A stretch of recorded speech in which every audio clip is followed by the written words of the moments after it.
Hello friends, welcome to the GS foundation. एक बार फिर से आप सभी छात्रों का स्वागत है जीएस फाउंडेशन के इस ऑनलाइन प्लेटफॉर्म पे। और आप सभी छात्रों से मेरा रिक्वेस्ट है कि आप इस सेशन को एंड तक जरूर देखिएगा। यदि सेशन पसंद आए तो एक लाइक कीजिएगा, इसे अपने दोस्तों के साथ शेयर कर दीजिएगा। और यदि आप भी इस चैनल पर नए हैं और अभी तक चैनल को सब्सक्राइब नहीं किया है तो ज़रूर सब्सक्राइब कर लीजिएगा, बेल आइकन को प्रेस कर लीजिएगा। और दोस्तों, आप सभी छात्रों से मेरा रिक्वेस्ट है कि सेशन को आप एंड तक ज़रूर देखिएगा। देखिए, आज के सेशन में हम लोग करने वाले हैं हिस्ट्री का क्लास। और हिस्ट्री की क्लास में हम लोग देखेंगे मोस्ट इम्पोर्टेंट 15+ MCQ। सभी क्वेश्चन के साथ फुल एक्सप्लेनेशन भी रहेंगे दोस्तों, जो आपके होने वाले किसी भी एग्ज़ाम के लिए महत्वपूर्ण रहने वाले हैं। तो चलिए बिना देरी किए हुए स्टार्ट करते हैं आज के सेशन को। पहला सवाल क्या है? पहला सवाल है कि सिकंदर ने भारत पर कब आक्रमण किया था? 326 ईसा पूर्व, 200 ईसा पूर्व, 100 ईसा पूर्व या 50 ईसा पूर्व? आंसर कीजिएगा। सिकंदर ने भारत पर कब आक्रमण किया था? इसका राइट आंसर हो जाएगा 326 ईसा पूर्व में किया था। सिकंदर ने 326 ईसा पूर्व में भारत पर आक्रमण किया था और झेलम नदी के तट पर राजा पोरस के साथ प्रसिद्ध हाइडेस्पिस का युद्ध लड़ा गया था। दोस्तों, यह किस नदी के किनारे लड़ा गया था? तो ये झेलम का नदी के किनारे लड़ा गया था, इसलिए इसे झेलम के युद्ध के नाम से भी जाना जाता है।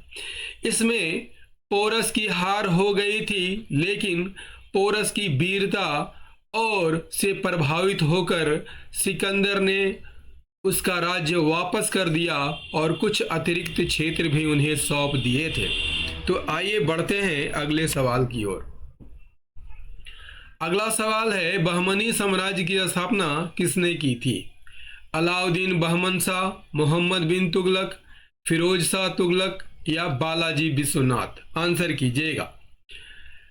बहमनी साम्राज्य की स्थापना किसने की थी? तो इसका राइट आंसर हो जाएगा अलाउद्दीन बहमन शाह ने की थी।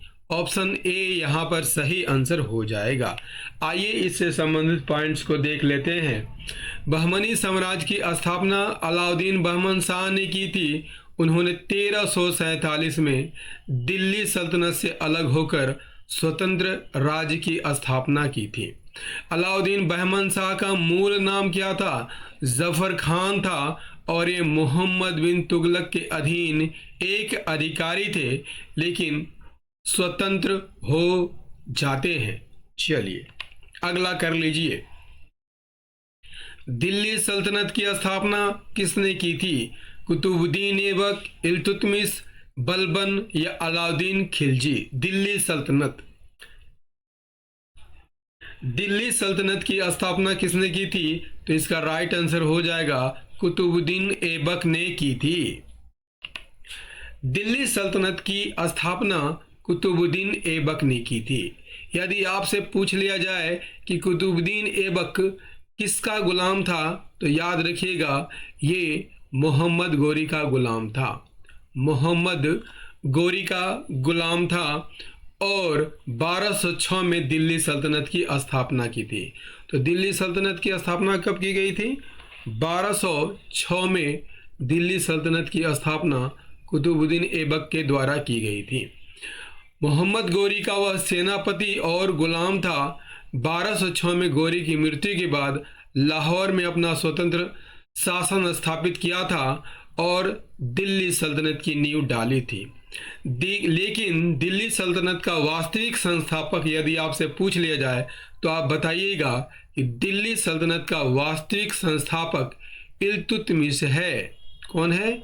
इल्तुतमिश को माना जाता है। अगले सवाल की ओर बढ़ते हैं। अगला सवाल है, मराठा साम्राज्य के संस्थापक कौन थे? संभाजी, पेशवा बाजीराव, शिवाजी या तान्हाजी मराठा साम्राज्य के संस्थापक? इसका सही आंसर हो जाएगा दोस्तों, मराठा साम्राज्य के संस्थापक शिवाजी को माना जाता है। छत्रपति शिवाजी महाराज की यहाँ पर बात कर लिया जाए तो इन्हें ही मराठा साम्राज्य का संस्थापक माना जाता है। उन्होंने 17वीं शताब्दी में एक स्वतंत्र हिंदू स्वराज की स्थापना की थी। उन्होंने गुरिल्ला युद्ध तकनीकी का प्रयोग किया और बीजापुर और मुगलों के विरुद्ध संघर्ष किया और मराठों की शक्ति को संगठित किया था। 1674 में रायगढ़ में उनका औपचारिक राज्याभिषेक हुआ था और राज्याभिषेक किसने कराया था? तो गंगा भट्ट ने कराया था। गंगा भट्ट कौन थे? तो ये बनारस के विद्वान थे, बनारस के ब्राह्मण विद्वान माने जाते हैं। चलिए अगला कर लीजिए। अगला है अस्थाई बंदोबस्त कब लागू हुआ? 1790, 93, 99 या 1803? अस्थाई बंदोबस्त काफी इंपॉर्टेंट सवाल आपके किसी भी एग्जाम के लिए। अस्थाई बंदोबस्त कब लागू हुआ था? इसका सही आंसर हो जाएगा 1793 में। अस्थाई बंदोबस्त की यहां पर बात कर लिया जाए तो लॉर्ड कॉर्नवालिस द्वारा इसे 1793 में लागू किया गया था। यह प्रणाली बंगाल, बिहार और उड़ीसा में लागू की गई थी। इसका उद्देश्य क्या है? तो राजस्व संग्रह इसका मुख्य उद्देश्य था। अस्थाई बंदोबस्त के तहत जमींदारों को ब्रिटिश सरकार को निश्चित राजस्व भुगतान के बदले में भूमि का वंशानुगत मालिक बना दिया गया था। इस प्रणाली में ने कृषि उत्पादन और आर्थिक परिस्थितियों में बदलाव की परवाह किए बिना निश्चित राजस्व भुगतान की गारंटी दी थी। इस व्यवस्था के कारण जमींदारों द्वारा किसानों का शोषण प्रारंभ हो गया क्योंकि उन्हें अधिक से अधिक किराया वसूल करना था। तो आई बात समझ में? चलिए अगला कर लीजिए। अगला है एल्बर्ट बिल विवाद कब हुआ था? 1833, 1857, 1883 या 1905? एल्बर्ट बिल विवाद आपसे पूछा जाए तो आंसर हो जाएगा 1883 में लागू किया गया था। देखिए एल्बर्ट बिल की यहाँ पर बात कर लिया जाए तो ये 1833 में ब्रिटिश भारत में पेश किया गया था और यह एक विवादास्पद विधेयक था। इस विधेयक को किसने पारित करवाया था? लॉर्ड रिपन ने पारित करवाया था। इसका उद्देश्य क्या था? भारतीय न्यायाधीशों को यूरोपियों पर मुकदमा चलाने की अनुमति देना था और नस्लीय भेदभाव को खत्म करना था, क्योंकि उस समय तक भारतीय न्यायाधीश यूरोपीय लोगों के मामले की सुनवाई नहीं कर सकते थे। विधेयक का ब्रिटिश और यूरोपीय लोगों ने कड़ा विरोध किया था, जिससे भारत में राजनीतिक तनाव और विवाद पैदा हो गया था। अगला कर लीजिए। चोल साम्राज्य की राजधानी क्या थी? कांची, तंजावुर, मदुरई या उरेऊर? चोल साम्राज्य की राजधानी कहां पर थी? तो इसकी राजधानी तंजौर थी। विद्यालय की यहाँ पर बात कर लिया जाए तो चोल राजवंश के संस्थापक माने जाते हैं। राजनीतिक केंद्र तंजौर में था, यानी राजधानी कहाँ थी? तंजौर थी। 9वीं शताब्दी के मध्य में चोलों का उदय हुआ था। उन्होंने दक्षिण भारत के बड़े हिस्से को एकीकृत किया और 907 से 1215 ईस्वी के बीच इसे एक मजबूत राज्य के रूप में स्थापित किया था। चोलों की नौसेना विश्व की सबसे शक्तिशाली नौसेनाओं में एक थी और उन्होंने इंडोनेशिया और मलेशिया जैसे देशों में भी अपना प्रभाव स्थापित किया था। दोस्तों सेशन कैसा लग रहा है आप कमेंट में ज़रूर बताइएगा, क्योंकि आपके कमेंट का मैं हमेशा इंतज़ार करते रहता हूं, क्योंकि आपके कमेंट ही हैं जो हमें मोटिवेशन देते हैं। तो बढ़ते हैं अगले सवाल की ओर। अगला सवाल है, अस्थाई बंदोबस्त किस गवर्नर जनरल ने शुरू किया था? Warren Hastings, Lord Cornwallis, Dalhousie या वेल्जली? अस्थाई बंदोबस्त, तो इसका राइट आंसर हो जाएगा कॉर्नवालिस। देखिए अस्थाई बंदोबस्त 1793 में लॉर्ड कॉर्नवालिस द्वारा लागू की गई थी। यह एक भू राजस्व प्रणाली थी जिसे जमींदारी प्रथा भी कहते हैं। इस व्यवस्था में जमींदारों को भूमि का अस्थायी मालिक बनाया गया और उन्हें किसानों से निश्चित लगान वसूल कर ईस्ट इंडिया कंपनी को देना होता था। इसका उद्देश्य क्या था? ब्रिटिश सरकार के लिए आय के एक स्थिर और निश्चित स्रोत को सुनिश्चित करना।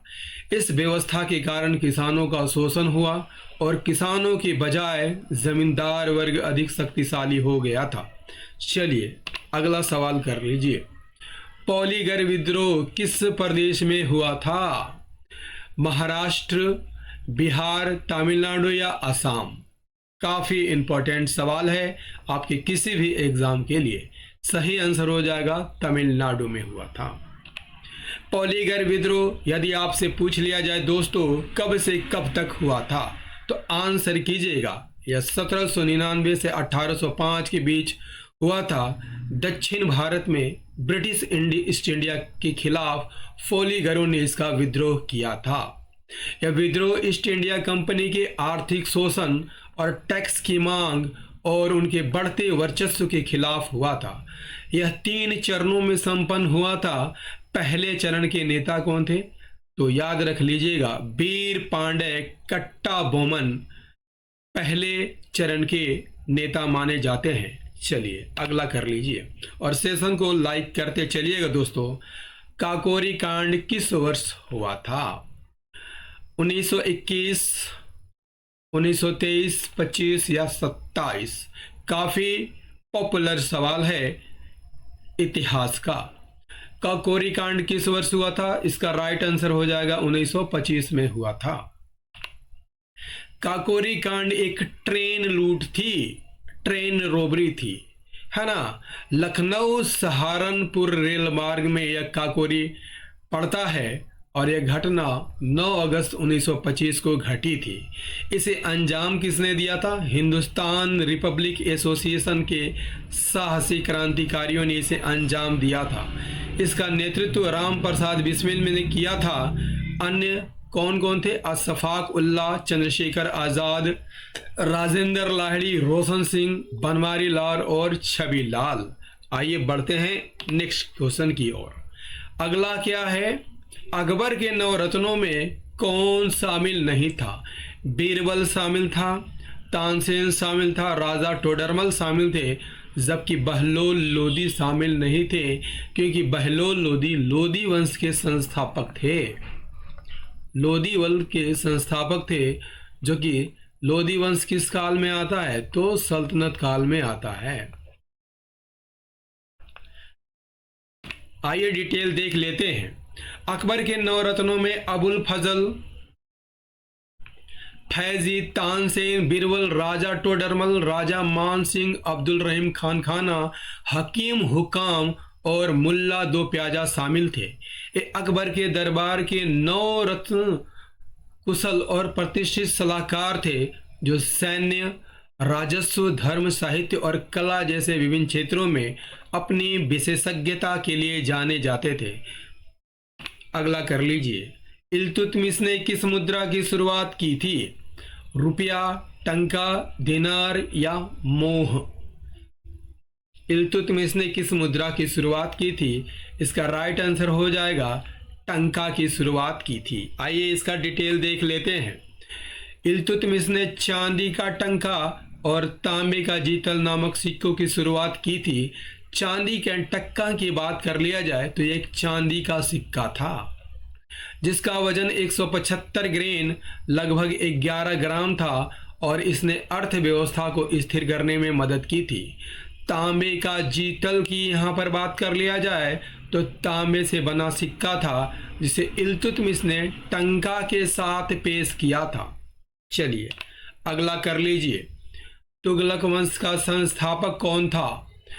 फिरोज तुगलक, मोहम्मद तुगलक, गयासुद्दीन तुगलक या नसीरुद्दीन? काफी इंपॉर्टेंट सवाल है, आंसर कीजिएगा। तुगलक वंश का संस्थापक कौन था? राइट आंसर हो जाएगा गयासुद्दीन तुगलक था। चलिए गयासुद्दीन तुगलक किस नाम से जाना जाता था? तो इसे गाजी मलिक के नाम से भी जाना जाता था। इसका शासनकाल 1320 से 1325 ईस्वी तक था। उसने तुगलकाबाद शहर और किले की स्थापना की थी। उन्होंने 29 बार, इंपॉर्टेंट फैक्ट है दोस्तों, उन्होंने 29 बार मंगोल आक्रमणों को विफल किया था। चलिए अगला कर लीजिए। अगला क्या है? पहला अंग्रेज कारखाना कहाँ स्थापित हुआ था? सूरत, मद्रास, बंगाल या बंबई? सही आंसर हो जाएगा सूरत में स्थापित हुआ था। अंग्रेजों का पहला कारखाना सूरत में 1613 में स्थापित हुआ था। इससे पहले 1611 में मुसलीपट्टनम में अपना पहला अस्थायी कारखाना स्थापित किया गया था। आइए, और सेशन कैसा लग रहा है आप कमेंट में जरूर बताइएगा। हुमायूंनामा किसने लिखा है? अबुल फजल, गुलबदन बेगम, बदायूनी या फैजी? तो इसका राइट आंसर हो जाएगा गुलबदन बेगम ने हुमायूंनामा की रचना की है। हुमायूंनामा प्रसिद्ध मुगल बादशाह हुमायूं की जीवनी है। यह पुस्तक हुमायूं की बहन गुलबदन बेगम ने लिखी थी और इस पुस्तक के माध्यम से बाबर और हुमायूं के बारे में बहुत सी जानकारियां मिल जाती है। इस पुस्तक में हुमायूं को बहुत ही विनम्र और नेक स्वभाव का बताया गया है। आइए अगला कर लीजिए। शिवाजी के पिता का नाम क्या था? शाहजी, संभाजी, तान्हाजी या बाजीराव? शिवाजी के पिता का क्या नाम था? तो शिवाजी के पिता का नाम शाहजी भोंसले था। शिवाजी महाराज के पिता शाहजी भोंसले थे, जो एक की मराठा सरदार थे। ये बीजापुर और अहमदनगर की सल्तनतों के लिए काम करते थे और एक योद्धा और कुलीन व्यक्ति थे जिन्हें अहमदनगर के सुल्तान ने कई जागीरें प्रदान की थी। दोस्तों, इतिहास के 15 MCQ का ये सेशन आपको कैसा लगा आप कमेंट में जरूर बताइएगा। यदि सेशन पसंद आया हो तो एक लाइक कीजिएगा, इसे अपने दोस्तों के साथ शेयर कर दीजिएगा। और यदि आप भी इस चैनल पर नए हैं और अभी तक चैनल को सब्सक्राइब नहीं किया है तो ज़रूर सब्सक्राइब कर लीजिएगा। बेल आइकन को प्रेस करना मत भूलिएगा। मिलते हैं अगले सेशन में, तब तक के लिए जय हिंद, धन्यवाद।